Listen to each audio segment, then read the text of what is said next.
तो जय हिंद दोस्तों, स्वागत है आप सभी का अपने विजन क्लासेस परिवार में। मेरे प्यारे दोस्तों, हम लोग रासायनिक अभिक्रिया एवं समीकरण पढ़ रहे थे और पढ़ भी लिए धीरे धीरे करके एक पॉइंट मतलब 10 छोटा छोटा वीडियो बनाए। आज जो है ना रासायनिक अभिक्रिया और समीकरण को एक ही वीडियो में समाप्त करने वाले हैं, अर्थात वन शॉट बना के आप लोग को अच्छी तरह समझाएंगे। और चलिए ज्यादा समय न लेते हुए स्टार्ट करते हैं, क्योंकि वीडियो क्या हो जाने वाला है, लॉन्ग होगा थोड़ा सा। ठीक है, तो चलिए स्टार्ट करते हैं और समझते हैं। यहाँ पर इसका डिफिनेशन लिख दिए हैं, थोड़ा सा तो शॉर्ट हो सकता है वीडियो। अब यहाँ पर देखिए रासायनिक अभिक्रिया क्या है। तो जब कोई पदार्थ अकेले, ध्यान सुनिएगा, जब कोई पदार्थ अकेले या किसी दूसरी पदार्थ के साथ एक क्रिया कर एक या एक से अधिक नए भिन्न गुण वाले पदार्थ का निर्माण करता है, तब उसे कहते हैं रासायनिक अभिक्रिया। ठीक है, अब यहाँ पर हम लोग इस तरह से समझे कि रासायनिक अभिक्रिया क्या है। अब यहाँ देखिए एग्जाम्पल समझते हैं। तो यहाँ पर क्या लिखे, जब कोई पदार्थ अकेले, तो यहाँ पर जो पहला एग्जाम्पल लिए हैं, जब कोई पदार्थ अकेले वाला है, ठीक ना। तो देखिए चूना पत्थर क्या होता है, गर्म करते हैं। चूना पत्थर क्या करते हैं, चूना पत्थर को क्या करते हैं हम लोग, गर्म करते हैं तो बनाता है, चूना बनाता है। क्या बनाता है, चूना और कार्बन डाइऑक्साइड, चूना और क्या बनाता है, कार्बन डाइऑक्साइड गैस बनाता है मेरे भाई। ठीक ना। अब ध्यान से देखिए, यहाँ पर एक चूना पत्थर क्या अकेले है, तो कोई पदार्थ अकेले भी दो या दो से अधिक पदार्थ का निर्माण कर सकते, वही तो है। जब कोई पदार्थ अकेले या किसी दूसरे पदार्थ के साथ, तो यहाँ पर किसी दूसरे पदार्थ का एग्जाम्पल ले रहे हैं। हाँ, और ये जो है आपका ना, ये है रासायनिक अभिक्रिया। ये क्या है, ये जो स्टेटमेंट में लिखा हुआ है, चूना पत्थर को गर्म करने पर, चूना पत्थर को क्या करते हैं, गर्म करने पर कार्बन डाइऑक्साइड और चूना बनाता है। तो ये आपका रासायनिक अभिक्रिया। और यह फिर इस तरह लिखे है ना, इस तरह से जो प्लस है और क्या है तीर का निशान, तो इसे हम लोग बोलते हैं मेरे भाई, इससे बोलते हैं हम लोग शब्द समीकरण बोलेंगे। क्या बोलेंगे इसे बोलते हैं हम लोग शब्द समीकरण। रासायनिक समीकरण आगे पढ़ेंगे, ये क्या है, शब्द समीकरण। ये भी क्या है आपका, ये है रासायनिक अभिक्रिया। ये रासायनिक अभिक्रिया का इस तरह देना है, ठीक ना। अब इसे जब इस तरह लिख देंगे, हाइड्रोजन और ऑक्सीजन को प्लस के रूप में लिखते हैं, और यहाँ पर क्या लगाते हैं, तीर का चिन्ह लगाते हैं, और यहाँ पे जल, ये इसका हो गया शॉर्ट फॉर्म हो गया। और इस शॉर्ट फॉर्म को हम लोग क्या बोलेंगे, इसे बोलेंगे शब्द समीकरण बोलेंगे। इसे क्या बोलेंगे, शब्द समीकरण बोलेंगे। ठीक ना। अब ये समझ लिए। अब आगे बढ़ते हैं, जो अगला मेरा पॉइंट है वो है अभिकारक। वो क्या है, अभिकारक किसे कहते हैं, तो अभिकारक भी यहाँ ही समझ लेते हैं। ठीक ना। अभिकारक क्या है, देखिए इसे मिटाते हैं थोड़ा सा। अभिकारक क्या है, ये अभिकारक है, और देखिए और इधर उत्पाद है। ध्यान से समझिएगा कैसे समझा रहे हैं। तो अभिकारक का डिफिनेशन क्या है, ध्यान समझिएगा। अभिकारक का डिफिनेशन आप लोग क्या करना है, वीडियो को पॉज करके लिख लेना है। लिखेंगे तो टाइम थोड़ा सा ज्यादा लगेगा, ठीक ना। आप लोग क्या कीजिए, थोड़ा सा मेहनत कीजिए और वीडियो को पॉज करके उतार देना है। तो ध्यान सुनिएगा, अभिकारक का डिफिनेशन क्या है कि रासायनिक अभिक्रिया में भाग लेने वाले पदार्थ, मतलब रासायनिक अभिक्रिया में, ध्यान सुनिएगा, रासायनिक अभिक्रिया में जो पदार्थ क्रिया करते हैं, जैसे क्रिया कौन कर रहा है, रासायनिक अभिक्रिया में जो पदार्थ क्रिया करके क्रिया करते हैं, तो क्रिया कौन कर रहा है, तो रासायनिक अभिक्रिया में क्रिया करने वाले पदार्थ को क्या कहते हैं, जितने भी पदार्थ हैं रासायनिक अभिक्रिया में क्रिया करते हैं उसे क्या कहते हैं, अभिकारक। रासायनिक अभिक्रिया में जो पदार्थ क्रिया करते हैं उसे बोलते हैं अभिकारक। और जो बन जाते हैं क्रिया करने के फलस्वरूप, रासायनिक अभिक्रिया के फलस्वरूप क्रिया करने के बाद जो पदार्थ बनता है उसे बोलते हैं उत्पाद। समझ में आया आप लोगों को डिफिनेशन, क्या बोलना है, रासायनिक अभिक्रिया में जो पदार्थ क्या करते हैं, क्रिया करते हैं, क्या करते हैं, क्रिया करते हैं, उसे बोलते हैं अभिकारक। और फलस्वरूप जो पदार्थ बनते हैं उसे बोलते हैं उत्पाद बोलते हैं, ठीक ना। अब यहाँ पे ये जो आपका ये दोनों है हाइड्रोजन और ऑक्सीजन, ये है आपका उत्पाद, ये दोनों क्या है उत्पाद। यहाँ पर भी देखिए इधर जो है ना उत्पाद, ये क्या है उत्पाद, सॉरी सॉरी सॉरी सॉरी, ये आपका क्या है अभिकारक है, ये क्या है अभिकारक। तीर के देखिए जिधर तीर का ये जो निशान रहेगा उधर रहेगा आपका क्या रहेगा उत्पाद। ये तीर बताता है कि क्रिया किधर से हो रहा है, इधर से इधर तीर हो रहा है। ये तीर क्या बताता है कि क्रिया इधर से इधर तीर हो रहा है, तीर क्या बताता है क्रिया इधर से इधर तीर हो रहा है। तो मतलब ये तीर का जो ये नोक रहता है ना वो रहता है उत्पाद की ओर, और ये जो रहता है ये रहता है अभिकारक की ओर, ठीक ना। तो ये अभिकारक और ये क्या हो गया, ये दोनों यहाँ पे आपका होगा उत्पाद। तो आप लोग लिख लीजिएगा वीडियो को पॉज करके अभिकारक और उत्पाद, ठीक है। तो यहाँ तक आप लोग को समझ में आ गया होगा। अब आगे बढ़ते हैं, इसे क्या करते हैं मिटाते हैं और आगे बढ़ते हैं हम लोग रासायनिक समीकरण की ओर। कहाँ पढ़े हैं रासायनिक समीकरण, इसे मिटा देते हैं, ठीक है।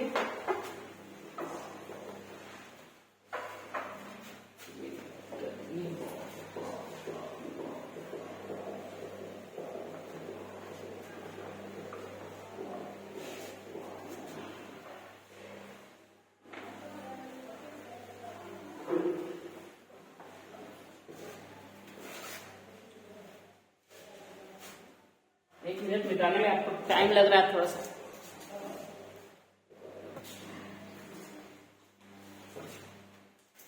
अब देखते हैं रासायनिक समीकरण। रासायनिक समीकरण क्या होता है, देखिए रासायनिक समीकरण का तो सबसे पहले समझाते हैं, इसके बाद डेफिनेशन आप लोग लिख लीजिएगा। देखिए जैसे यहाँ पर क्या लिए थे हाइड्रोजन, हाइड्रोजन और क्या लिए थे ऑक्सीजन, जब क्रिया करता है क्या करता है क्रिया करता है तो क्या बनाता है जल बनाता है, ठीक है। उसी तरह यहाँ पे क्या लिए थे चूना पत्थर, चूना पत्थर, जब इसे हम गर्म किए थे क्या किए थे गर्म किए थे तब बना था चूना और कार्बन डाइऑक्साइड बना, कार्बन डाइऑक्साइड गैस। अब ध्यान से देखिएगा, इसे हम बोले थे शब्द समीकरण, इसे बोले थे शब्द समीकरण बोले थे, इसे भी बोले हैं शब्द समीकरण, ठीक है। इसे क्या बोलेंगे शब्द समीकरण। अब ध्यान से सुनिएगा इसका डिफिनीशन क्या है। तो देखिए रासायनिक अभिक्रिया में भाग लेने वाले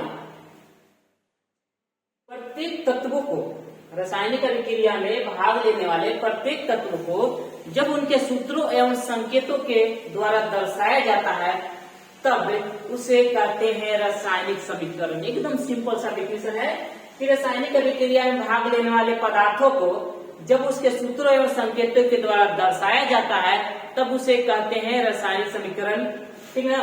ये आप लोग वीडियो पॉज करके लिख लेना। अब यहाँ पर देखिए ये है शब्द समीकरण। अब इसका हाइड्रोजन का संकेत या सूत्र क्या होता है, तो हाइड्रोजन का संकेत होता है H। लेकिन जब यहाँ पे समीकरण ये बनाते हैं तो यह जो क्रिया करता है H2 के फॉर्म में और ऑक्सीजन जो है ना O2 के फॉर्म में। ऐसे भी जो गैस है ना वह अणु के फॉर्म में रहते हैं। किस फॉर्म में रहते हैं अणु के फॉर्म में, H2 के फॉर्म में, O2 के फॉर्म में, ये सब रहते हैं। और यहाँ पे जो बन रहा है जल H2O। अब इसे हम बोलेंगे रासायनिक क्या बोलेंगे समीकरण बोलेंगे, इसे क्या बोलेंगे रासायनिक समीकरण। यहाँ पर भी देखते हैं चूना पत्थर का जो संकेत या सूत्र बात करते हैं सूत्र, तो यहाँ पे सूत्र होता है CaCO3 होता है और इसे क्या करते हैं जब हीट करते हैं तब बनता है CaO और CO2। ये है चूना, ठीक है, सामने लिखा हुआ है, ये है कार्बन डाइऑक्साइड।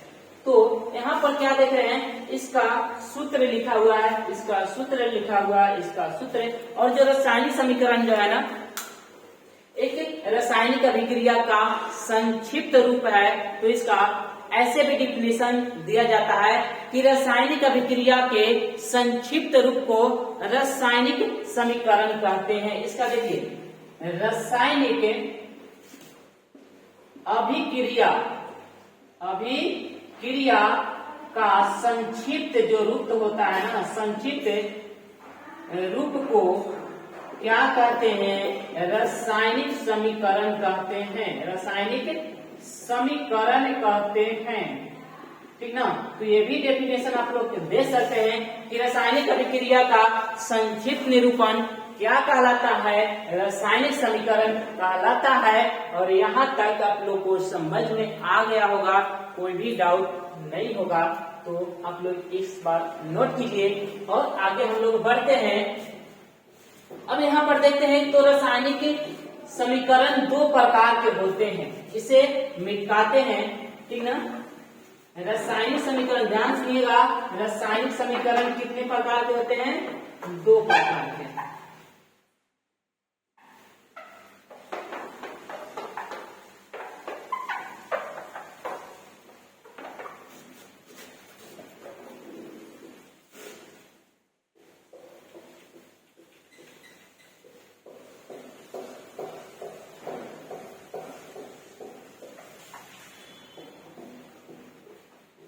रासायनिक समीकरण बहुत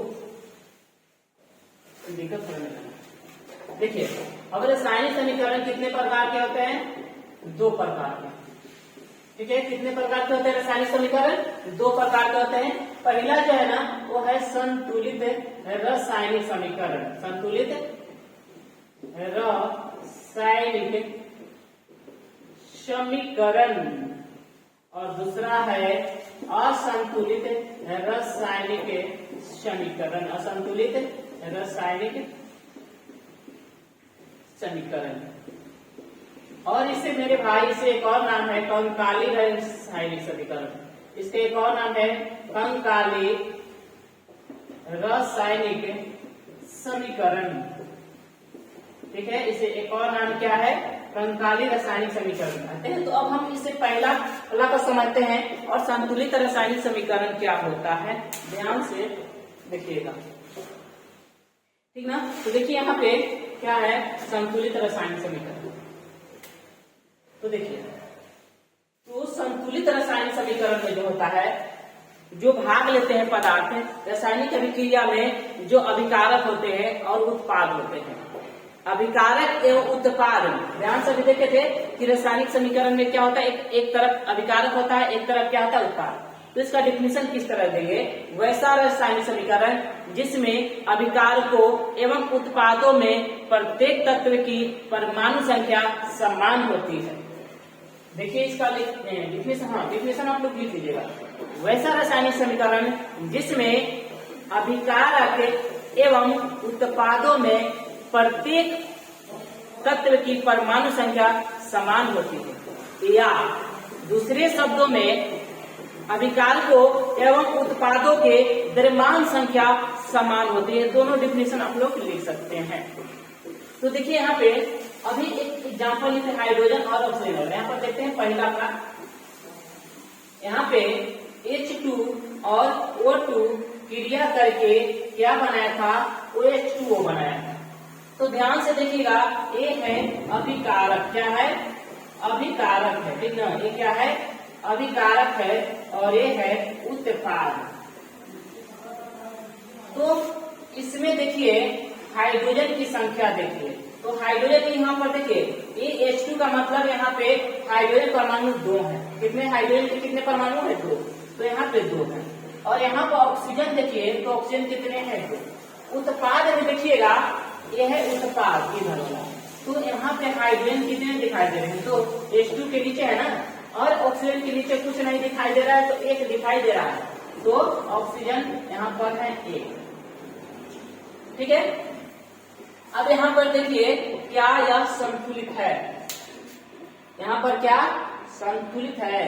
तो संतुलित नहीं है। तो ये कैसा है? असंतुलित। अब इसे हम लोग क्या करते हैं? संतुलित कर देते हैं। देखिए यहाँ पे क्या करते हैं? 2 से गुना करते हैं, मतलब ऑक्सीजन भी। अगर यहाँ पे 2 से गुना करते हैं, ध्यान समझिएगा, पहले संतुलित बता रहे हैं, उसके बाद असंतुलित। जब यहाँ पे इसे मिटाते हैं,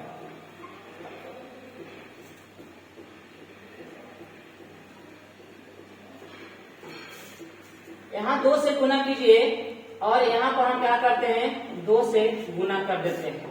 अभी रासायनिक समीकरण को संतुलित करने के लिए नहीं सिखा रहे हैं, ठीक ना। अभी क्या संतुलित रासायनिक समीकरण बता रहे हैं। अब यहाँ पर देखिए हाइड्रोजन इधर देखिएगा, अब यहाँ पे ये 2H2, इसका मतलब 2 दिन यहाँ पे कितना हो जाएगा हाइड्रोजन, इधर कितने हो जाएंगे 4 होंगे। ऑक्सीजन यहाँ पे कितने होंगे, तो यहाँ पे अभी 2 ही है। यहाँ पे हाइड्रोजन देखिए, अगर यहाँ पर H2 इस तरह से है और यहाँ पे 2 से गुना कर दिए तो इस जितने भी तत्व होंगे सबके साथ गुना हो जाता है मेरे भाई। तो यहाँ पे गुना होगा तो इधर हाइड्रोजन जो होगा इधर 4 हो जाएगा, और यहाँ पर कुछ नहीं तो क्या है, हाँ सामने सामने गुना नहीं होता है, नीचे गुना होता है। यहाँ पे 2 में 1 से गुना करेंगे तो कितने हो जाएंगे 2, तो ऑक्सीजन कितने हो जाएंगे 2। अभी जो हो गया ना, ये देखिए क्या है, क्या है, ये है संतुलित रासायनिक समीकरण। तो संतुलित रासायनिक समीकरण में देखिए, ये देखिए ये है अभिकारक में इधर हाइड्रोजन 4 और इधर 4। ऑक्सीजन देखिए ये है ऑक्सीजन वाला, ऑक्सीजन इधर 2 और इधर 2। तो ये जो समीकरण दिखाई दे रहा है आप लोग को, ठीक ना, तो ये क्या है संतुलित रासायनिक समीकरण।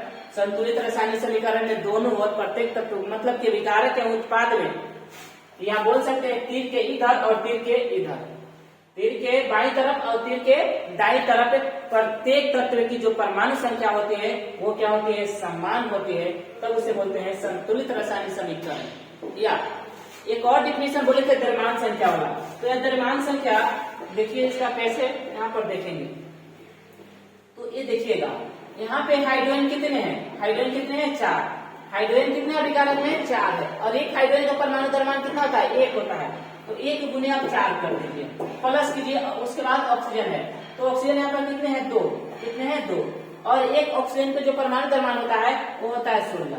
अब तीर का निशान लगेगा, और उसके बाद देखिए यहाँ पे हाइड्रोजन इधर कितने हैं 4, तो यहाँ पर 4 से गुना कीजिए, और एक हाइड्रोजन का होता है 1, ठीक है, अब प्लस कीजिए।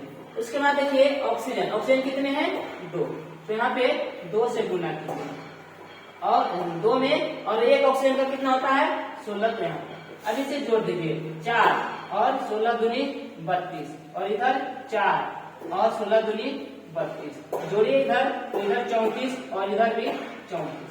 दिखाई दे रहा हो आप लोग को, अगर नहीं दिखाई दे रहा है तो ऊपर लिख देते हैं, ये जो हो जाएगा आपका क्या हो जाएगा 34, और इधर भी क्या होगा 34, तो दोनों ओर देखिए तो 34 है। द्रव्यमान क्या है, मतलब अभिकारक का द्रव्यमान जो होता है उत्पाद के द्रव्यमान के अगर बराबर आ जा रहा है तो क्या है संतुलित रासायनिक समीकरण है।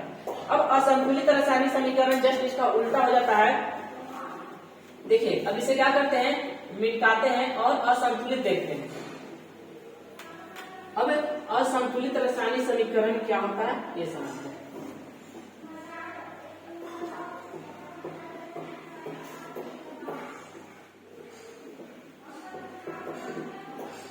देखिए असंतुलित रासायनिक समीकरण क्या होता है,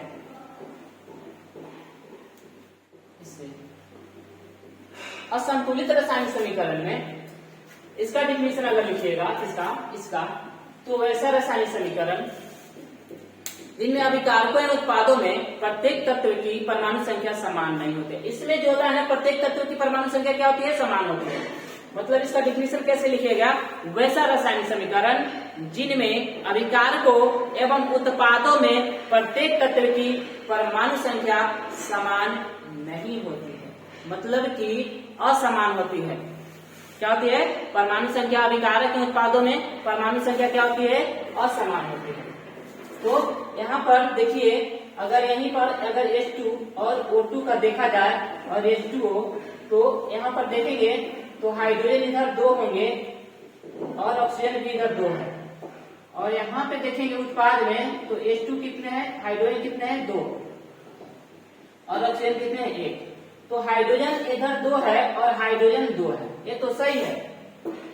मतलब डिफिनेशन क्या है कि प्रत्येक तत्व की परमाणु संख्या समान नहीं है। कुछ का हो सकता है, तो जैसे देखिए हाइड्रोजन का क्या है, समान है, लेकिन ऑक्सीजन यहाँ पर देखिए 2 है और यहाँ पे ऑक्सीजन क्या है 1 है, समान नहीं।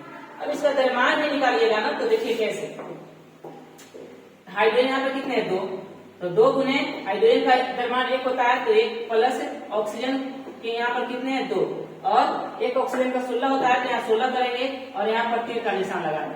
और इधर देखिए हाइड्रोजन कितने हैं 2, 2 गुने 1, और ऑक्सीजन यहाँ पर कितने हैं 1 है, और एक होगा ए होगा कितना होता है 16, तो 16 यहाँ पर कर देते हैं। तो इसको जब जोड़ेंगे तो यहाँ पे 2 हो जाएगा, और यहाँ पर 16 दूनी 32, 32 और 2 कितना हो जाएगा इधर 34 हो जाएगा, और यहाँ पर देखेंगे तो 16 और 2 कितना हो जाएगा 18। अब इधर 34 है इधर 18 आपस में बराबर है, अभिकारक ज्यादा है, उत्पाद क्या है कम है। तो ये क्या है असंतुलित रासायनिक समीकरण, ठीक ना। अब जो है ना आगे हम लोग पढ़ेंगे संतुलित रासायनिक समीकरण क्या होता है, ठीक है। अब क्या पढ़ेंगे संतुलित रासायनिक समीकरण को संतुलित करने के लिए हम लोग सीखेंगे, और रासायनिक समीकरण को संतुलित क्यों करना जाता है एक क्वेश्चन हम लोग सीखेंगे। तो इसे मिटाते हैं और आगे देखते हैं।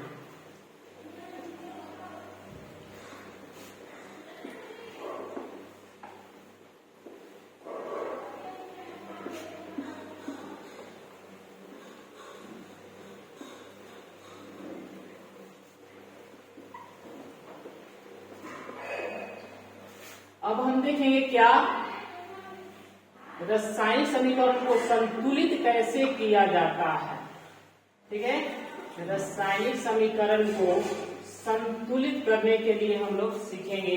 तो यहाँ पे रासायनिक समीकरण संतुलित करने के लिए 2 विधि हैं, ठीक है। तो सबसे पहले हम लोग पहला देखेंगे कौन सा, रासायनिक समीकरण संतुलित करने के 2 विधि हैं। रासायनिक समीकरण को है ना संतुलित क्या संतुलित करने के यहाँ पे 2 विधि हैं। कितने विधि हैं 2 विधि हैं। पहला जो हम लोग सीखेंगे अनुमान विधि, अनुमान विधि, और यही हम लोग यूज भी करेंगे, ठीक है।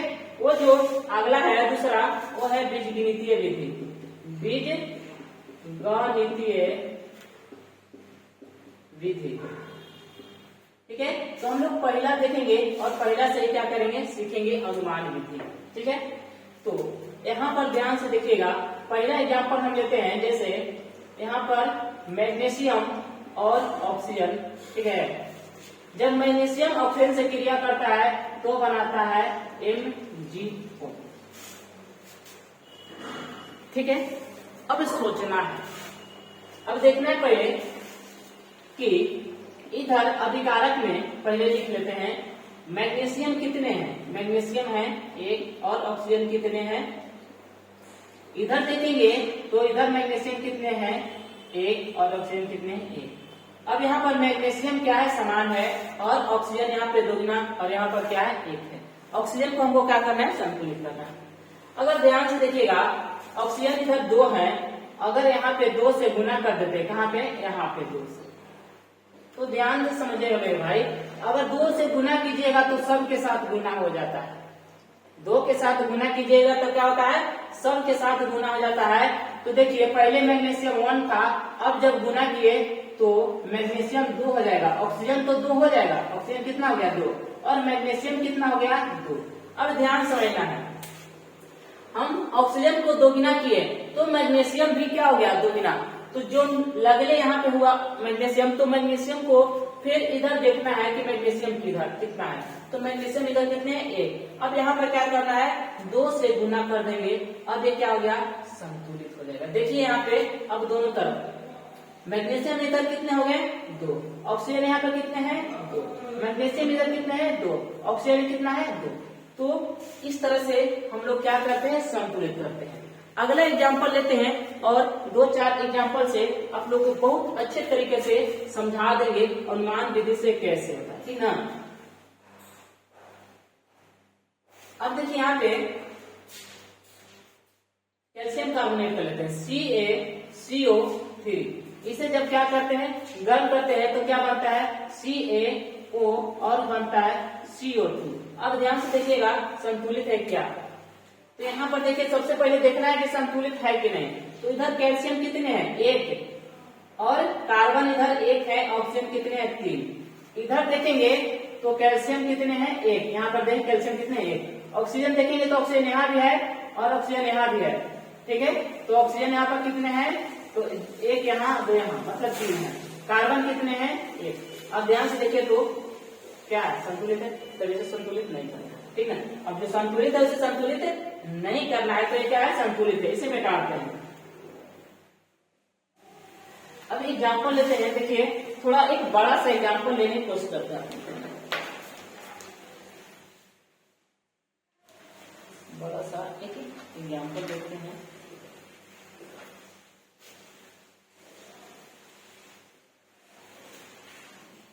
चलिए यहाँ पे एक लेते हैं, Fe और H2O है, क्या है, Fe और H2O। इसके बाद जो आगे बनता है वो बनता है Fe3O4 बनता है, Fe3O4 बनता है, और साथ में H2 गैस बनता है। अब इसे यहाँ पे क्या करना है, संतुलित करना है। देखिए कैसे संतुलित करेंगे। तो सबसे पहले एक और बात कि सबसे पहले यहाँ पे जटिल सूत्र, जटिल मतलब बड़ा होता है, सबसे बड़ा सूत्र यहाँ पर देखेंगे। तो सबसे बड़ा सूत्र यहाँ पर है, तो ये दोनों है, और इसमें जो सबसे अधिक परमाणु संख्या होगा ना, उसकी संतुलित करने की कोशिश करेंगे। या सबसे पहले हम लोग ऑक्सीजन का, तो यहाँ पर देखते हैं, पहले देख लेते, चेक कर लेते हैं। तो इधर फेरस कितने हैं, एक है, इधर फेरस कितने हैं, इधर फेरस 3 है, फेरस को संतुलित करना। ऑक्सीजन देखते हैं, पहले लिख लेते हैं, फेरस इधर कितने हैं, एक है, हाइड्रोजन कितने हैं, 2 हैं, और ऑक्सीजन कितने हैं, फेरस इधर देखेंगे तो इधर है, फेरस है इधर 3, ऑक्सीजन कितने हैं, ऑक्सीजन जहां जहां सामने वहां लिखते हैं, यहाँ पे ऑक्सीजन कितने हैं, 4, और हाइड्रोजन कितने हैं, 2। मतलब हाइड्रोजन संतुलित है। संतुलित क्या करना है, ऑक्सीजन और, मतलब ऑक्सीजन और फेरस, लोहा। अब ध्यान से देखिएगा, अगर यहाँ पर ऑक्सीजन कितने हैं, 4 है, अगर यहाँ 4 से गुना कर देते हैं, ध्यान समझिएगा, अगर यहाँ पे 4 से गुना करते हैं, तो 4 से गुना किए तो ऑक्सीजन तो इधर 4 हो जाएगा। ध्यान देखिएगा, ऑक्सीजन कितने हो जाएंगे, 4। ऑक्सीजन तो 4 हो गए, लेकिन वहां पर जहां पर गुना किए हैं वहां पर देखना कौन सा तत्व है, तो वहां पर कौन सा तत्व है, हाइड्रोजन। तो जस्ट हाइड्रोजन को ही पहले संतुलित करेंगे। अब हाइड्रोजन संतुलित है, लेकिन फिर भी असंतुलित हो गया होगा, जब गुना करते हैं तो क्या हो जाता है, असंतुलित। तो हाइड्रोजन इधर कितने हो गए, देखिए 4 दूनी 8, और इधर हाइड्रोजन कितने हैं, यहाँ पे देखिए 2 है। अब यहाँ 4 से हटा के लिए गुना कर दीजिए, तो हाइड्रोजन इधर कितने हो गए, 8, इधर भी हाइड्रोजन कितने हो गए, 8 हो गए। फेरस इधर कितने हैं, 3, और इधर फेरस कितने, 1, यहाँ 3 से गुना कर दीजिए, एक क्या हो गया, संतुलित हो गया। ठीक है, इस तरह से क्या करना है, समीकरण को संतुलित करना है। ठीक है, अब यहाँ तक तो पढ़ लिए। अब आगे जो है ना, अब हम लोग को पढ़ना क्या है, देखते हैं। हाँ, एक पॉइंट था कि रासायनिक समीकरण को संतुलित क्यों किया जाता है, ये भी क्वेश्चन है। तो ध्यान सुनिएगा, द्रव्यमान संरक्षण के नियम को पालन करने के लिए क्या करते हैं हम लोग, रासायनिक समीकरण को संतुलित करते हैं। कैसे क्वेश्चन आता है, रासायनिक समीकरण को संतुलित कीजिए, और द्रव्यमान संरक्षण, यहाँ पे रासायनिक समीकरण को संतुलित क्यों किया जाता है, इस तरह से क्वेश्चन आता है। तो रासायनिक समीकरण को संतुलित क्यों किया जाता है, द्रव्यमान संरक्षण को नियम को पालन करने के लिए रासायनिक समीकरण को संतुलित किया जाता है। इस तरह से आप लोग इसको नोट करके देखें। अब आगे देखते हैं। अब अगला जो हमारा पॉइंट है वो क्या है, देखते हैं। अगला है, आगे जो है मेन पॉइंट हम लोग अभी हम पढ़ेंगे, रासायनिक अभिक्रिया के प्रकार पढ़ेंगे। यहाँ पे क्या पढ़ेंगे अब हम लोग, रासायनिक अभिक्रिया के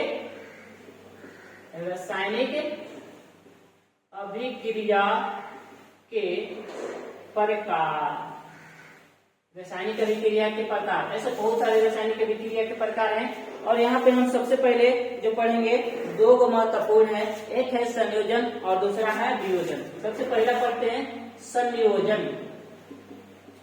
संयोजन अभिक्रिया क्या है, ठीक है, संयोजन अभिक्रिया क्या है, ठीक है, संयोजन अभिक्रिया क्या है। तो देखिए, यह एक ऐसा रासायनिक अभिक्रिया है जिसमें क्या होते हैं, 2 पदार्थ जुड़कर, क्या होते हैं, छोटे छोटे पदार्थ जुड़कर क्या होते हैं, एक नए पदार्थ का निर्माण करते हैं। देखिए यहाँ पर क्या है, जब दो या दो से अधिक पदार्थ, ध्यान समझिएगा इसका जो डिफिनेशन है, जब दो या दो से अधिक पदार्थ जुड़कर एक नए पदार्थ का निर्माण करता है। जब दो या दो से अधिक पदार्थ जुड़कर एक नए भिन्न गुणधर्म वाले पदार्थ का निर्माण करता है तब उसे कहते हैं संयोजन अभिक्रिया।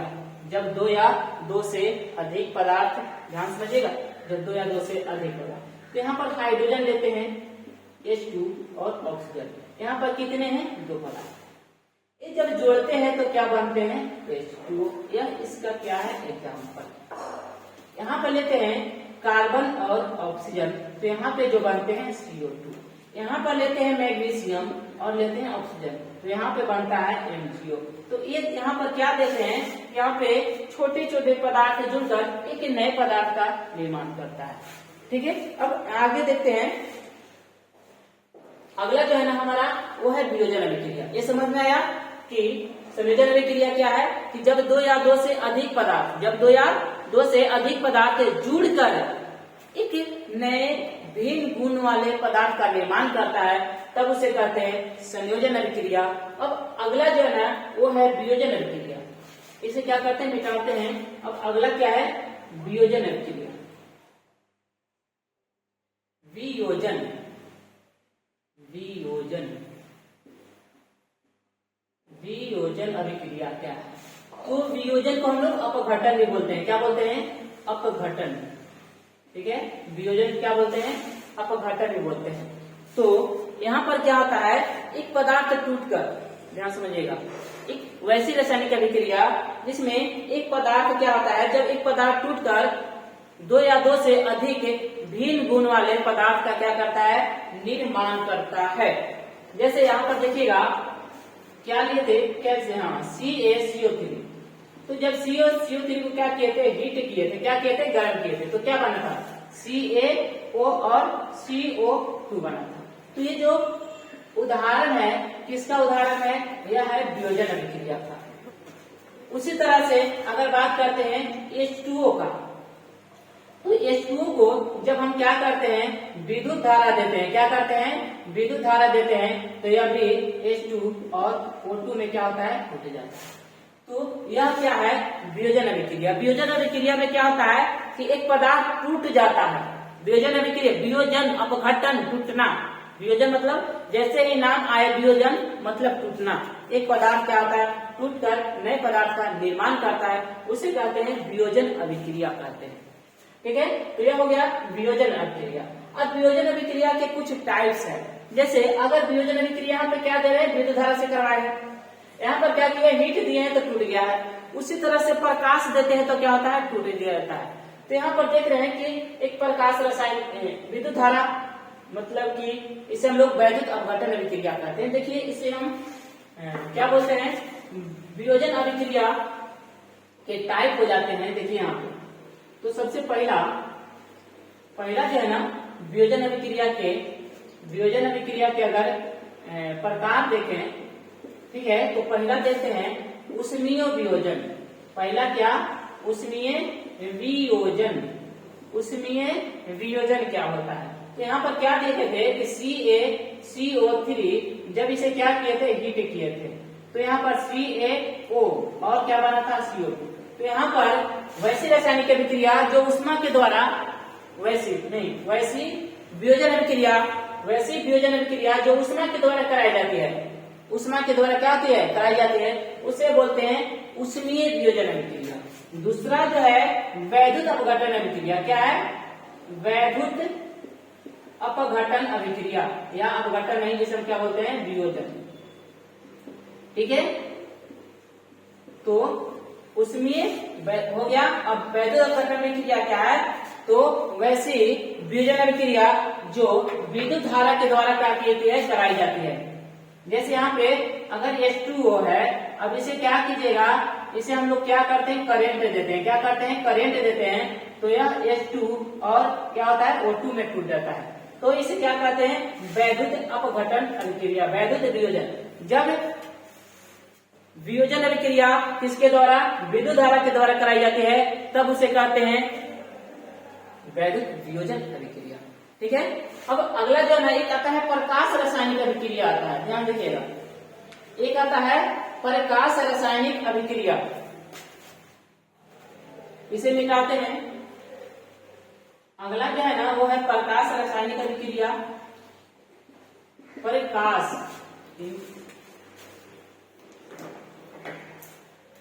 क्या है, प्रकाश रासायनिक, ठीक है, अभिक्रिया, ठीक है, प्रकाश रासायनिक अभिक्रिया। तो यह वैसी रासायनिक अभिक्रिया जो प्रकाश के द्वारा, यहाँ पे जो वैसी प्रकाश रासायनिक अभिक्रिया मतलब यह एक वियोजन अभिक्रिया है, ठीक है। मतलब वैसी वियोजन अभिक्रिया जो प्रकाश के द्वारा कराई जाती है उसे हम लोग कहते हैं प्रकाश रासायनिक वियोजन अभिक्रिया, ठीक है। तो यहाँ पर एक बहुत ही महत्वपूर्ण एग्जाम्पल है AgBr। क्या है, AgBr।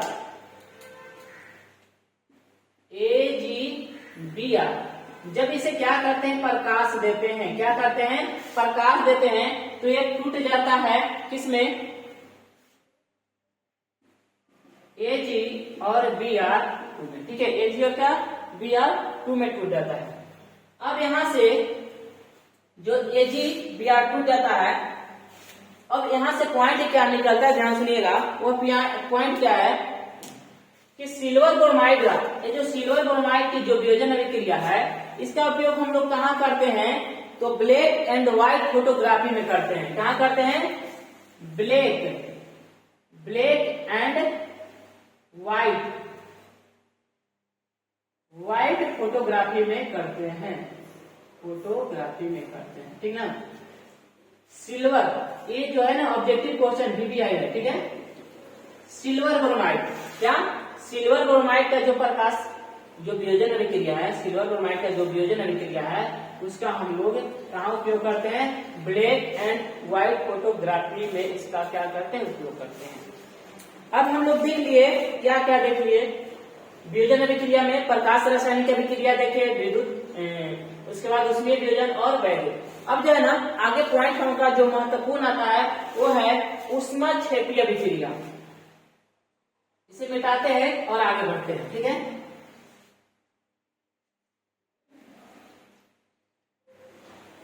समझ में आ रहा है आप लोग को, तो लाइक कीजिए। अब आगे जो है ना ऊष्माक्षेपी अभिक्रिया, तो ऊष्माक्षेपी अभिक्रिया क्या होता है, ध्यान समझिएगा। ऊष्माक्षेपी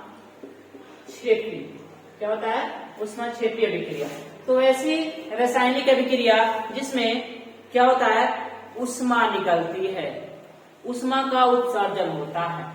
वैसी रासायनिक अभिक्रिया जिसमें ऊष्मा का क्या होता है, उत्सर्जन होता है, उसे कहते हैं ऊष्माक्षेपी अभिक्रिया। और यहाँ पर अगर एग्जाम्पल बात की है तो प्राकृतिक गैस जो होता है मेथेन, इसका टूटना। श्वसन अभिक्रिया, ये भी क्या है, ऊष्माक्षेपी अभिक्रिया का एग्जाम्पल है। और जो है वनस्पति जो साग सब्जी होते हैं उसका कंपोस्ट बनना भी क्या है, ऊष्माक्षेपी अभिक्रिया का उदाहरण है। और यहाँ पे देखिए जब क्या करते हैं CaO और इसमें क्या डालते हैं, H2O डालते हैं, क्या डालते हैं, तो ये भी ऊष्माक्षेपी अभिक्रिया है। जब चूना में आप क्या डालते हैं, पानी डालते हैं, तो वो बर्तन क्या हो जाता है, गर्म हो जाता है। तो यहाँ पर ये भी क्या है, ऊष्माक्षेपी अभिक्रिया है। तो ऊष्माक्षेपी वैसी अभिक्रिया जिसमें ऊष्मा का उत्सर्जन होता है उसे कहते हैं ऊष्माक्षेपी रासायनिक अभिक्रिया। बात समझ में आया। अब अगला जो पॉइंट है आपका वो है ऊष्मा शोषी अभिक्रिया। तो ऊष्मा शोषी अभिक्रिया कैसी होती है, इसका एग्जाम्पल देखेंगे। अब ये देख लिए ऊष्मा क्षेत्र, इसमें कोई डाउट है, वैसे रासायनिक अभिक्रिया जिसमें क्या होता है, ऊष्मा का उत्सर्जन होता है। अब है ऊष्मा शोषी, क्या है, ऊष्मा शोषी अभिक्रिया, ठीक है। ऊष्मा शोषी क्या होता है, तो ऐसी रासायनिक अभिक्रिया जिसमें ऊष्मा का क्या होता है, अवशोषण होता है। ऊष्मा का क्या होता है, अवशोषण। जैसे आप लोग बर्फ का पिघलना कौन सी अभिक्रिया है, बर्फ देखिए, बर्फ ऑक्सीजन लेते, मतलब कि क्या होता है, ऊष्मा लेता है और पिघलता है। मतलब जो ऊष्मा लेता है उसके बाद क्रिया करेगा तो उसे क्या कहेंगे, उष्माशोषी। उष्मा का अवशोषण करता है, अपने अंदर क्या होता है, उष्मा का अवशोषण करता है, उसे कहते हैं उष्माशोषी अभिक्रिया।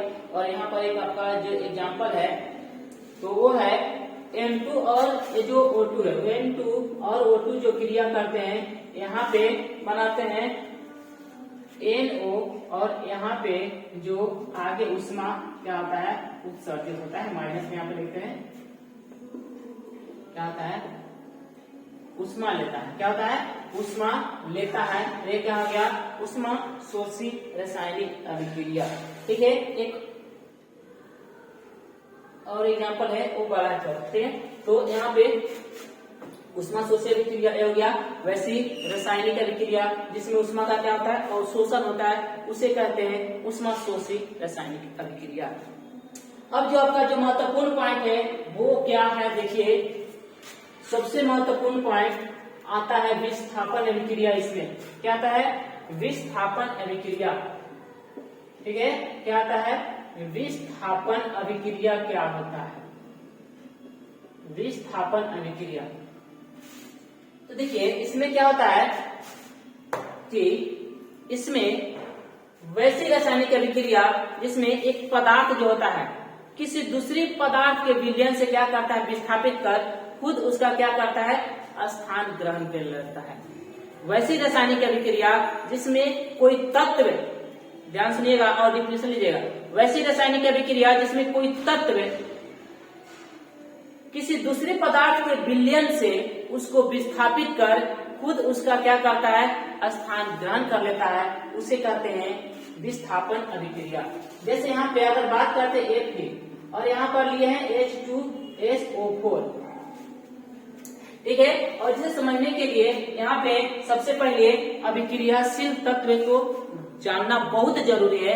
यदि आप अभिक्रियाशील तत्व जान गए तो यहाँ भी आपको फायदा होगा और धातु अधातु में भी फायदा होगा, कार्बन में भी बहुत फायदा होगा। देखिए यहाँ पे सबसे पहला होता है पोटेशियम, उसके बाद sodium, calcium, magnesium, aluminium, zinc, ferrous, SN, ठीक है, SnPb, उसके बाद हाइड्रोजन, Hg, Au और Pt इस तरह से होते हैं। और यहाँ पे इसका मतलब क्या है कि अगर हाइड्रोजन जो होता है ना ऊपर नीचे वाला क्या करता है, विस्थापित करता है। यहाँ पर देखिए फेरस जो है ना, फेरस अपने वाले नीचे को क्या करेगा, विस्थापित कर देगा। जैसे यहाँ पर देखिएगा फेरस SO4 के साथ क्या है, हाइड्रोजन का है नीचे, देखिए यहाँ पे चौथा स्थान पे, तो हाइड्रोजन का क्या करेगा, विस्थापित कर देता है। मतलब ये जो होता है अधिक क्रियाशील होता है और ये क्या होता है, कमजोर होता है। अब भाई ध्यान समझिएगा, जो कमजोर होता है, अगर गुट बना के आप लोग हैं, जैसे आप लोग कोचिंग में जाते हैं, आके बैठते हैं, यहाँ पर नंबर जगह है, क्या होता है, अगर वो बेचारा कमजोर है तो हट जाता है, पीछे चल जाता है। अगर वो है ताकतवर, नहीं हटेगा, आओ देख लेंगे। तो उसी तरह यहाँ पर है, फेरस क्या है, हाइड्रोजन से अधिक अभिक्रियाशील तत्व है, तो हाइड्रोजन को क्या करेगा, हटा देगा, और यहाँ पे जो आगे बनेगा वो बनेगा Fe, और ये हाइड्रोजन के साथ क्या हो जाएगा, बेचारा चल जाएगा और हाइड्रोजन अलग यहाँ पर H2 गैस बन जाएगा, ठीक ना, यहाँ पर हाइड्रोजन। तो यहाँ पर होता क्या है कि अधिक अभिक्रियाशील जो तत्व होते हैं किसी यौगिक के विलयन से, देखिए इसी के विलयन से इसी को क्या कर दिया, विस्थापित कर दिया है। यदि H2SO4 में अगर फेरस को डाल दीजिएगा तो ये बेचारा अकेले फिर भी इसको इससे SO4 से हटा के इसको हटा देता है, खुद इसके स्थान ग्रहण कर लेता है। तो क्या कर रहा है, हटा दे रहा है, विस्थापित करता है, इसलिए इसे क्या बोलते हैं, विस्थापन अभिक्रिया। और इसे एकल विस्थापन अभिक्रिया कहते हैं। कौन सा, एकल। यहाँ पर देखिए एक तत्व को क्या कर रहा है, विस्थापित कर रहा है, इसलिए यहाँ पर एकल विस्थापन अभिक्रिया एक इसका एग्जाम्पल है। एक और देख लेते हैं, तो यहाँ पर देखते हैं Zn और H2SO4 देखते हैं। तो यहाँ Zn देखिए कहाँ है, Zn यहाँ पर है, हाइड्रोजन यहाँ पर है, तो ऊपर वाला क्या होता है, नीचे वाला क्या करता है, विस्थापित कर देता है। तो यहाँ पे क्या बनने वाला है, ZnSO4 और H2 गैस बनेगा ना। अगर यहाँ पर देखिए इन दोनों में इस तरह लेते हैं, यहाँ पर क्या लेते हैं Zn और यहाँ पर FeSO4 है। अब ध्यान देखिए Zn और Zn और Fe में कौन अभिक्रियाशील ज्यादा है, तो ऊपर वाला अधिक अभिक्रियाशील होता है, तो यहाँ पे Zn जो है अधिक अभिक्रियाशील है, तो Zn क्या करेगा फेरस को इससे हटाएगा दूर, इससे फेरस को हटाएगा और खुद Zn SO4 बनेगा और Fe बेचारा अलग हो जाएगा अपने किससे, संघाती से, SO4 से क्या हो जाएगा अलग हो जाता है। तो ये क्या हो गया विस्थापन अभिक्रिया हो गया। ठीक है, अब अगला देखते हैं। अगला जो आपका पॉइंट आता है भाई वो आता है कौन सा, वो आता है द्विविस्थापन अभिक्रिया। कौन सा, द्विविस्थापन अभिक्रिया। कौन सा आता है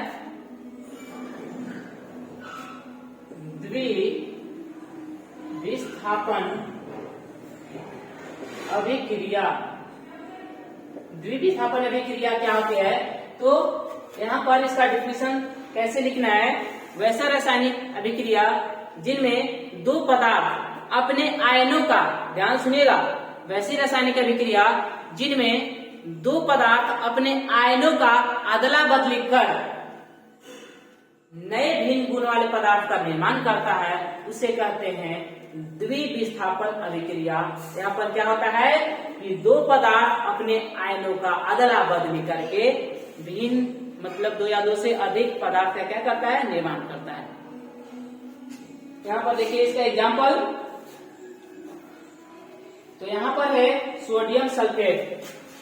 सोडियम सल्फेट है Na2SO4। ठीक है, क्या है Na2SO4 और क्या है BaCl2 बेरियम क्लोराइड है। अब ध्यान से यहाँ पे जो आगे बनने वाला है वो बनेगा A+ इसके साथ सोडियम क्लोराइड NaCl बनाएगा। क्या बनाएगा NaCl। और ध्यान समझिए क्या समझाते हैं कैसे, ध्यान से देखिएगा।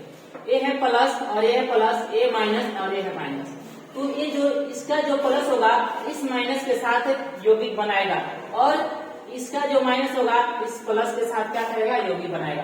तो ये जब सोडियम क्या है, जब सोडियम किससे करता है क्लोरीन से क्रिया करता है, तो यहाँ पे जो आगे बनता है वो सूत्र बनता है NaCl बनता है। क्या बनता है NaCl, मतलब आयन का बदला कर दिए। अब देखिए यहाँ पर जो बेरियम है इसके साथ बनाएगा, तो बेरियम और SO4।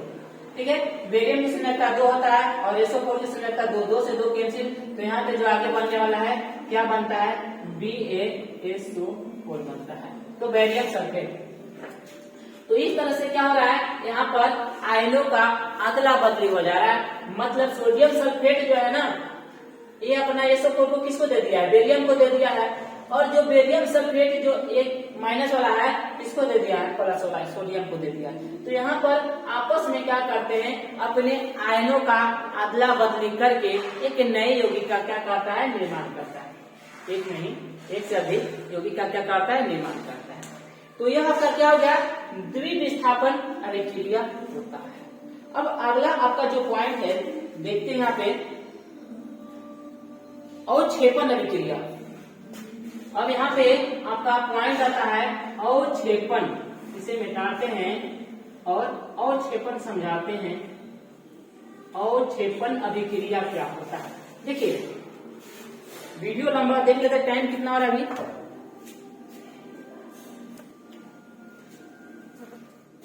ठीक है अभी 48 मिनट हो रहा है। अब इसे देखते हैं अवक्षेपण अभिक्रिया क्या है। अवक्षेपण अभिक्रिया, ठीक है, तो देखिए अवक्षेप, जैसे एग्जाम्पल समझिएगा अवक्षेपण, जैसे आप चीनी का शरबत बनाते हैं, यदि चीनी में कुछ कंकड़ रह जाए उसमें आप घोल रहे हैं और नहीं घोला और नीचे क्या हो गया, नीचे पेंदी में बैठ गया, तो जो पदार्थ नीचे बैठ जाता है उसी को कहते हैं अवक्षेप। मतलब जिस रासायनिक अभिक्रिया में क्या होता है, एक एक ठोस पदार्थ नीचे क्या होते हैं बैठ जाते हैं। अब कंकड़ जो ठोसे है ना, नीचे क्या होते हैं बैठ जाते हैं, घुलते नहीं है, क्रिया नहीं करता, नीचे क्या होता है बैठ जाता है, उसे कहते हैं अवक्षेपण। ठीक है। तो वैसी रासायनिक अभिक्रिया जिसमें अवक्षेप का क्या होता है, निर्माण होता है, उसे अवक्षेपण, सिंपल सा। वैसी रासायनिक अभिक्रिया जिसमें अवक्षेप का निर्माण होता है उसे क्या कहते हैं, अवक्षेपण अभिक्रिया। ठीक है। अब इसका जो एग्जाम्पल है देखिए यहाँ पे कौन सा है, lead nitrate PbNO3 whole twice, क्या है, होल ट्वाइस। और यहाँ पे जो है ना, जब क्या करते हैं कि पोटेशियम आयोडाइड से क्रिया करवाते हैं तो बनता है PbI2 और क्या बनता है, NO3, KNO3 बनता है। यहाँ से संतुलित कर देते हैं। तो ध्यान से देखिएगा, यहाँ पे जो है ना ए जो है ना क्या है, अवक्षेप। ये क्या है, अवक्षेप। मतलब जब लेड नाइट्रेट को जब पोटेशियम आयोडाइड के साथ क्रिया करवाते हैं तो यहाँ पे ये जो PbI2 लेड आयोडाइड जो है ना, लेड आयोडाइड, इसे हम लोग अवक्षेप कहते हैं। मतलब ये नीचे क्या होता है, बैठ जाता है और इस अभिक्रिया को क्या कहेंगे, अवक्षेपण अभिक्रिया। जिस रासायनिक अभिक्रिया में क्या होता है, और हाँ, इसका जो रंग होता है ये इसका थोड़ा पीला होता है। कैसा होता है, पीला। तो ये जो लेड आयोडाइड का जो अवक्षेप है, लेड आयोडाइड जो अवक्षेप है उसका रंग कैसा होता है, पीला। ये भी क्वेश्चन कभी कभी देखने को मिल जाता है ऑब्जेक्टिव में। तो लेड आयोडाइड जो है, ये अवक्षेपण अभिक्रिया जो है, इसमें जो लेड आयोडाइड है इसका रंग कैसा होता है, पीला होता है। ठीक है। अब जो अगला हम लोग को पढ़ना है वो है उदासीनीकरण अभिक्रिया। क्या होता है, उदासीनीकरण, इसे मिटाते हैं। और उदासीनीकरण अभिक्रिया क्या होता है, थोड़ा सा समझ लेते हैं। उदासीनीकरण, उदासीनीकरण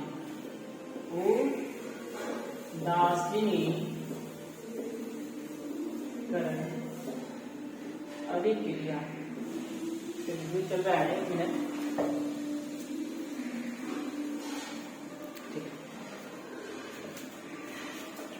उदासीनी अभिक्रिया करण क्या है, तो देखिए यहाँ पर क्या होता है, अम्ल और क्षार। अगले चैप्टर हम लोग को अम्ल और क्षार पढ़ना है। जैसे HCl है, क्या है, HCl और NaOH है।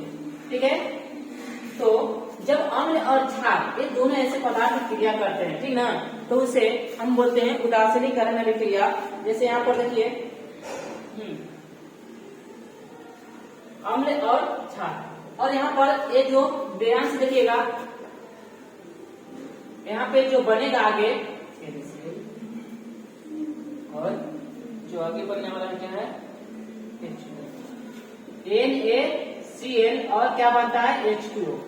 और यह जो है ना द्विविस्थापन अभिक्रिया भी है। कौन सा अभिक्रिया है, द्विविस्थापन अभिक्रिया। ध्यान से देखिएगा, ये जो सोडियम है इस माइनस के साथ है, और ये हाइड्रोजन जो है इसके साथ क्या किया है, क्रिया करके H2O बनाया है।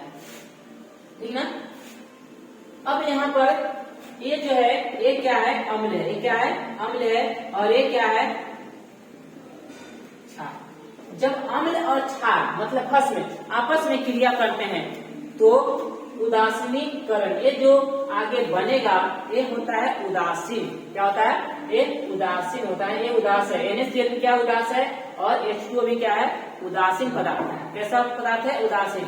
मतलब अम्ल और क्षार के अभिक्रिया के फलस्वरूप जो पदार्थ बनता है वो होता है उदासीन। कैसा होता है, उदासीन। इसलिए इसे कहते हैं उदासीन अभिक्रिया। अम्ल और क्षार के बीच की अभिक्रिया को उदासीन अभिक्रिया। इसको डिफिनेशन कैसे लिखेंगे, अम्ल और क्षार के बीच की अभिक्रिया को उदासीनीकरण अभिक्रिया कहते हैं। ठीक है। अब आगे बढ़ते हैं। जो आपका जो पॉइंट है जो पूछा जाता है बार बार, वो है आपका उपचयन। वो क्या है, उपचयन अभिक्रिया क्या है। ठीक है। उपचयन अभिक्रिया क्या है, सबसे महत्वपूर्ण पॉइंट उपचयन। उपचयन अभिक्रिया ध्यान से समझिएगा, सबसे वीवीआई जो पॉइंट है। ठीक ना, ये क्या है, वीवीआई पॉइंट है। उपचयन अभिक्रिया क्या होती है, उपचयन अभिक्रिया क्या होती है।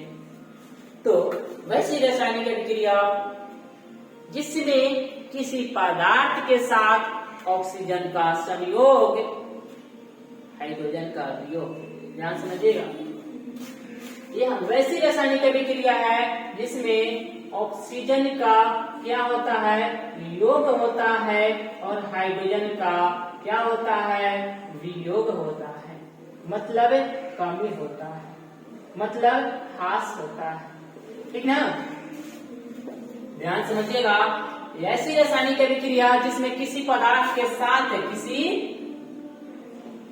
पदार्थ के साथ ऑक्सीजन का योग या हाइड्रोजन का वियोग, अगर दोनों में से कोई दिखाई दे रहा है, अगर किसी पदार्थ में ऑक्सीजन जाके जुड़ रहा है या किसी पदार्थ से ऑक्सीजन हट रहा है, तब उसे बोलेंगे क्या सा, उपचयन अभिक्रिया, ठीक है। उसे क्या बोलेंगे, उपचयन अभिक्रिया। जैसे यहाँ पर देखते हैं एग्जाम्पल, सबसे पहले देखते हैं ऑक्सीजन का योग का, ऑक्सीजन का योग का क्या एग्जाम्पल देखते हैं। यहाँ पर देखिए मैग्नीशियम और कार्बन, नाइट्रोजन, इस तरह से। तो यहाँ पर जब ऑक्सीजन से क्रिया करवा रहे हैं, क्या करवा रहे हैं, ऑक्सीजन, ऑक्सीजन। तो यहाँ पर बनता है M0, यहाँ पर बनता है CO2 और यहाँ पर बनता है NO2, ठीक है। यहाँ पर क्या बनता है, NO2। तो यहाँ पर देखिएगा, ध्यान समझिएगा, ये जो मैग्नीशियम है इस पदार्थ के साथ ऑक्सीजन जुड़ रहा है। मैग्नीशियम अकेले था, मैग्नीशियम क्या था, अकेले था। अब जो है ऑक्सीजन इसके साथ क्या हो रहा है, जुड़ जा रहा है। तो यहाँ पे ये क्या हो गया, उपचयन अभिक्रिया। इंग्लिश में इसे बोलते हैं ऑक्सीडेशन, ऑक्सीडेशन, ठीक है।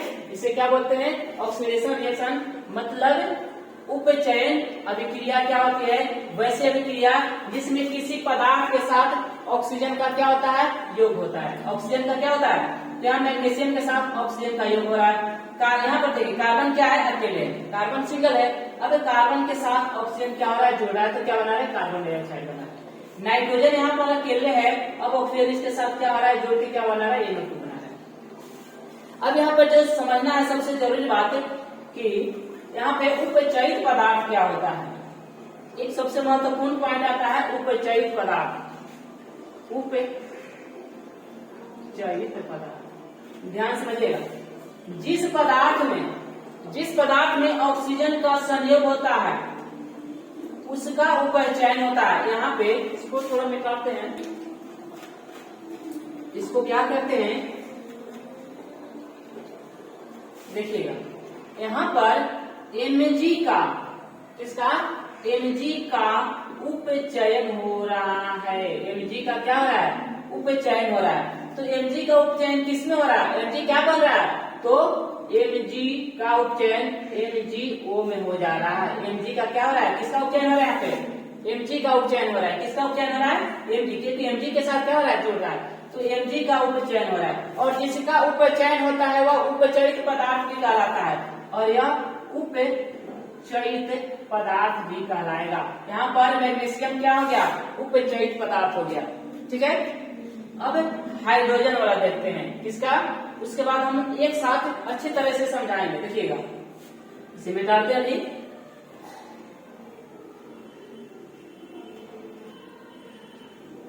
अब हाइड्रोजन का वियोग देखते हैं, हाइड्रोजन का वियोग।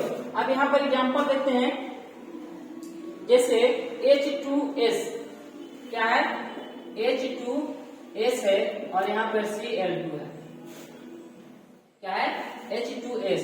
अब यहाँ पे जो आगे बनेगा देखिएगा ध्यान से, यहाँ पे हाइड्रोजन किसके साथ है, सल्फर के साथ है। हाइड्रोजन किसके साथ है, सल्फर के साथ है। अब यहाँ पर बनेगा क्या,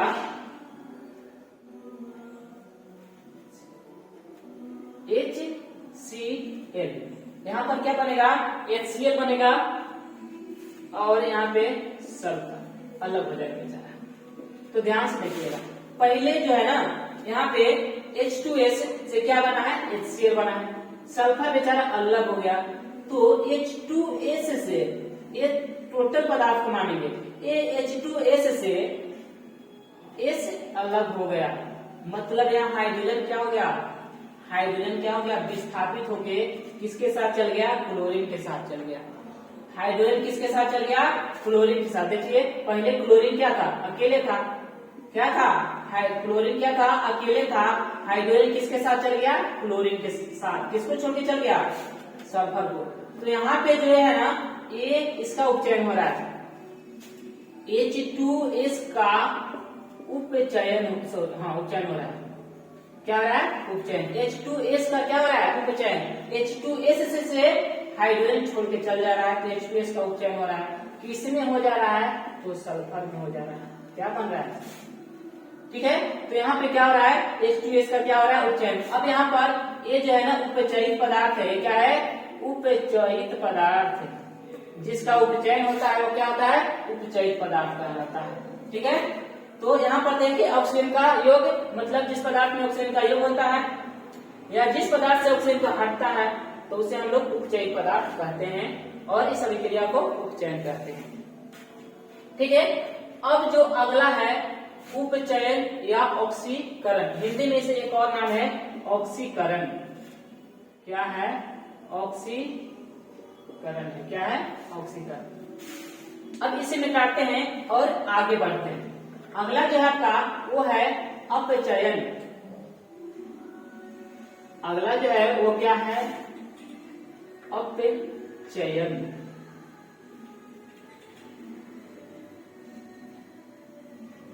अपचयन, अपचयन जस्ट इसका उल्टा है अपचयन।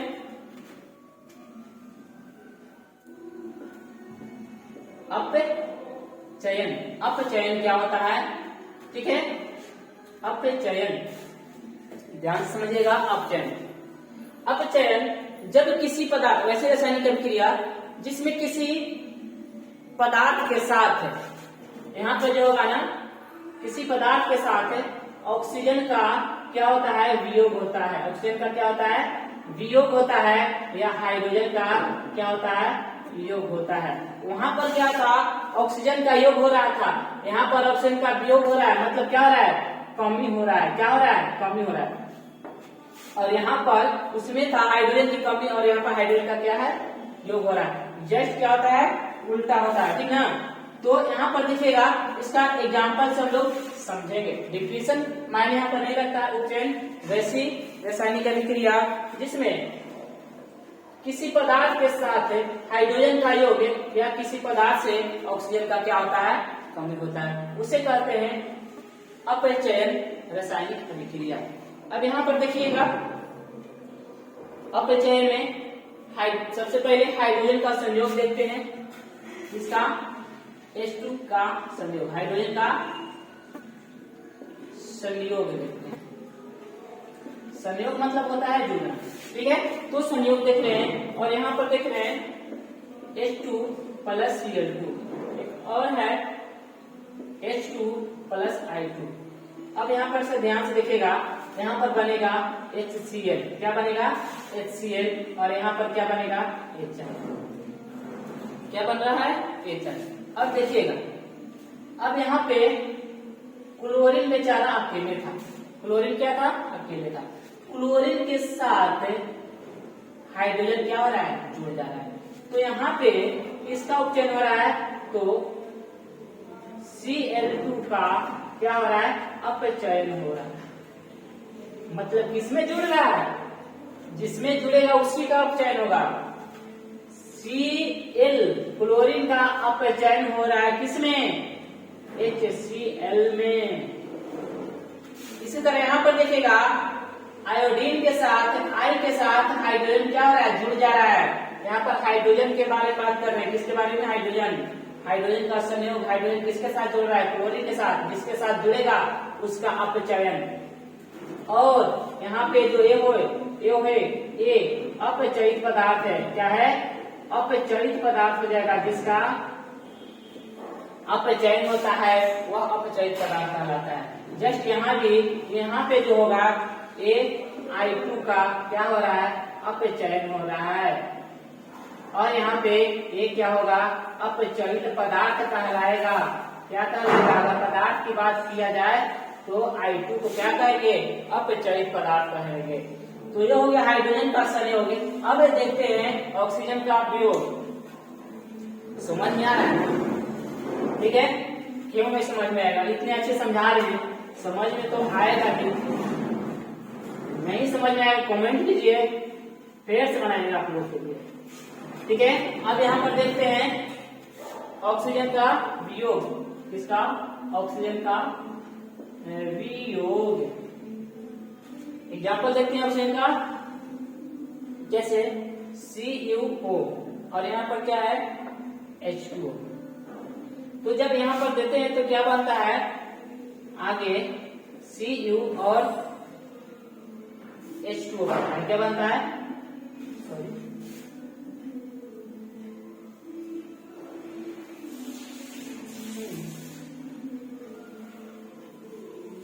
H2O, ठीक है।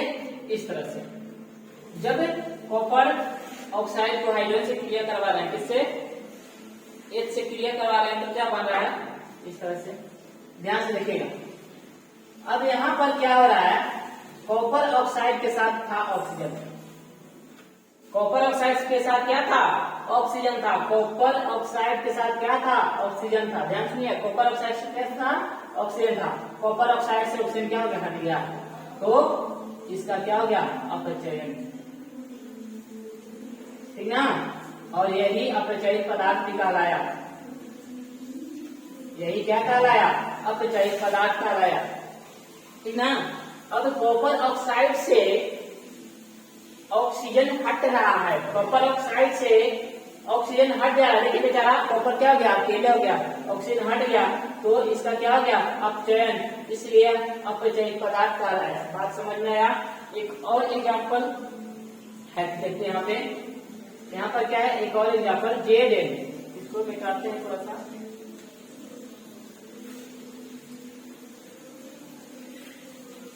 देखिए डाउट है, यदि आप लोगों को कमेंट कीजिएगा, एकदम पक्का उसका हम क्या करेंगे, सोल्यूशन देंगे, ठीक ना। यहाँ पे ZnO है, ZnO है और C है, ठीक है। तो यहाँ पे जो बन रहा है CO बन रहा है, क्या बन रहा है, C और Zn, ठीक है, कार्बन मोनोऑक्साइड से बोलते हैं।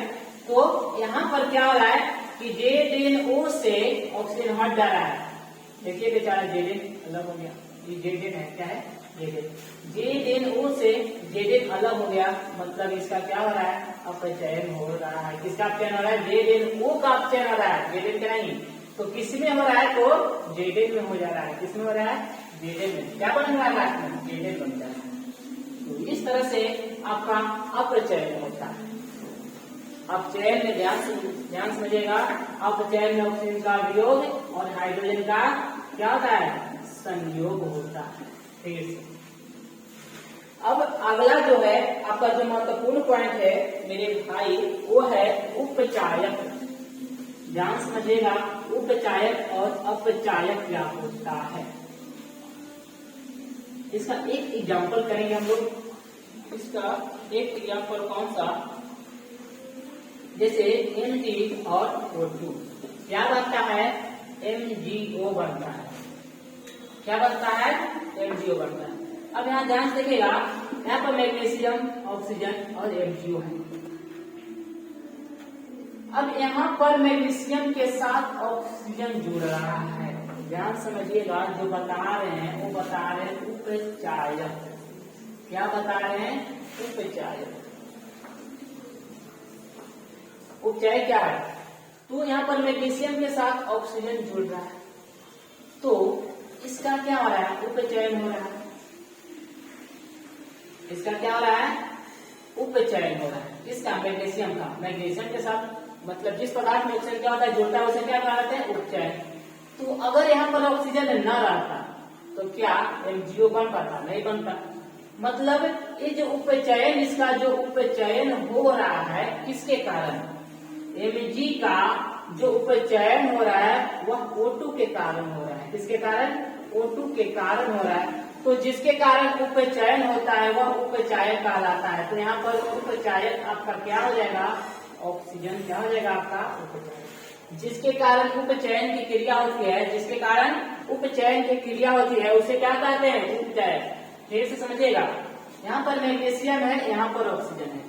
यदि ऑक्सीजन को हटा दिया जाए तो क्या एमजीओ बनेगा, नहीं बनेगा। मतलब ऑक्सीजन के कारण एमजीओ बना है। इसके कारण ऑक्सीजन के कारण एमजीओ बना है। मतलब जिसके कारण, इसका डेफिनेशन नहीं लिखना है उपचायक का, जिसके कारण क्या होता है, उपचयन की क्रिया होती है उसे कहते हैं उपचायक। और यहाँ पर ऑक्सीजन क्या है, उपचायक। ठीक है। अब अगला जो होता है वो होता है अपचायक।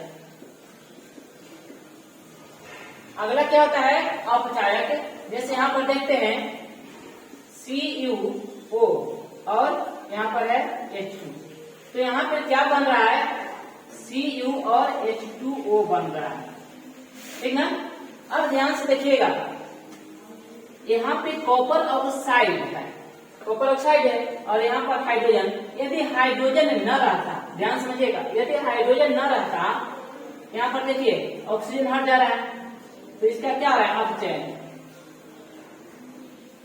कॉपर ऑक्साइड से ऑक्सीजन क्या हो रहा है, हट देना। ऑक्सीजन का हटना क्या कहलाता है, अपचयन।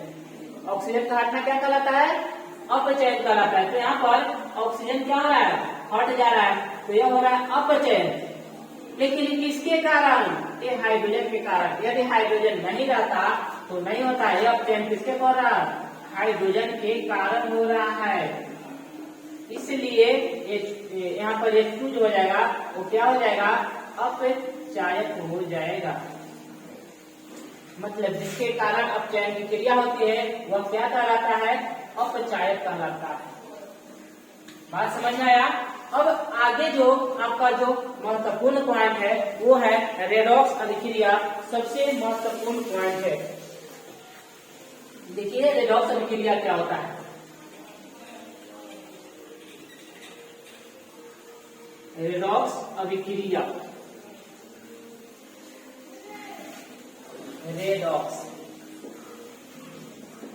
रेडॉक्स अभिक्रिया, इससे हम बोलते हैं अपचय, अपचय या उपचय बोलते हैं, उपचय भी बोलते हैं, ठीक ना, रेडॉक्स अभिक्रिया। तो इसका डिफिनेशन क्या है, वैसी अभिक्रिया जिसमें उपचयन और अपचयन क्या होती है, साथ साथ होती है। वैसी रासायनिक अभिक्रिया जिसमें उपचयन और अपचयन क्या होती है, साथ साथ होती है, उसे कहते हैं अपचय या उपचय अभिक्रिया, ठीक ना। यहाँ पर अगर लेते हैं कॉपर ऑक्साइड, क्या लेते हैं, कॉपर ऑक्साइड और यहाँ पर H2 और यहाँ पर बनता है H2O और बनता है Cu, इस तरह से। तो ध्यान से देखिएगा, यहाँ पर कॉपर ऑक्साइड बेचारा कॉपर के साथ ऑक्सीजन है। अब यहाँ कॉपर अकेले हो गया, इसका मतलब यहाँ पर कॉपर ऑक्साइड का क्या हो रहा है, यहाँ पे CuO का हो रहा है अपचयन। क्या हो रहा है, अपचयन। अगर देखा जाए तो यहाँ पे हाइड्रोजन अकेले का ऑक्सीजन इसमें जुड़ गया, तो ऑक्सीजन का जुड़ना क्या कहलाता है, उपचयन। तो यहाँ पे इसका उपचयन हो रहा है, तो H2 का क्या हो रहा है, उपचयन हो रहा है। तो यहाँ पर देखिए अपचयन हो रहा है, उपचयन हो रहा है। तो वैसी रासायनिक अभिक्रिया जिसमें क्या होता है, अपचयन और उपचयन क्या होती है, साथ साथ होती है, उसे कहते हैं रेडॉक्स अभिक्रिया। और एक और बात बता दे कि जितने भी अभिक्रिया होते हैं लगभग वो होते हैं रेडॉक्स अभिक्रिया। 99% जो अभिक्रिया होते हैं वो क्या होते हैं, वो रेडॉक्स अभिक्रिया ही होते हैं। लेकिन इसे हम लोग आगे के क्लास में समझेंगे अच्छी तरह से, यहाँ पर नहीं समझेंगे। यहाँ पर अभी हाइड्रोजन और ऑक्सीजन का जुड़ना ही हम लोग समझ रहे हैं। उच्च क्लास में जाएंगे तो इलेक्ट्रॉन का जुड़ना, इलेक्ट्रॉन का हटना, धातु का जुड़ना, धातु का हटना, इस सब के अनुसार भी उपचयन और अपचयन की परिभाषा दी जाती है। तो यहाँ पर हम लोग को सिर्फ ध्यान में रखना है हाइड्रोजन का योग और वियोग, ठीक ना। तो अब यहाँ पर एक साथ करके उपचयित और उपचयन को समझते हैं। अब इसे ये तो हो गया रेडॉक्स क्रिया। यहाँ पर हाइड्रोजन से क्या हो रहा है उपचयन और कॉपर ऑक्साइड का क्या हो रहा है अपचयन हो रहा है। अब यहाँ पर क्या समझाने की कोशिश कर रहे हैं, ध्यान से समझिएगा, बहुत महत्वपूर्ण पॉइंट अभी समझा रहे हैं। देखिएगा यहाँ पे ये जो पदार्थ है इसका हो रहा है अपचयन। क्या हो रहा है अपचयन। और बताए हैं कि जिसका अपचयन होता है वह होता है अपचयित पदार्थ। क्या होता है अपचयित पदार्थ। ये हो गया इसका अपचयन हो रहा है, अपचयित पदार्थ कर रहा है। अब देखिए ध्यान सुनिएगा, जब एक अपचयित होगा तो दूसरा अपने आप क्या होगा उपचयित होगा, ये लिख देना है। एक यदि आप पहचान लिए कि एक क्या हो गया ये अपचयित हो गया तो ये उपचयित ही होगा, तो ये क्या होगा उपचयित होगा। मतलब अगर एक का अपचयन तो दूसरा का क्या होगा उपचयन, तो इसका क्या हो रहा है उपचयन हो रहा है। किसका H2 का क्या हो रहा है उपचयन हो रहा है। अब ध्यान समझिएगा, ये जो कॉपर ऑक्साइड है इसका हो रहा है अपचयन, तो किसके कारण अपचयन हो रहा है H2 के कारण, तो ये हो जाएगा क्या अपचायक, ये हो जाएगा अपचायक और ये हो जाएगा उपचायक। ठीक ना, ये क्या हो जाएगा उपचायक। देखिए ये जो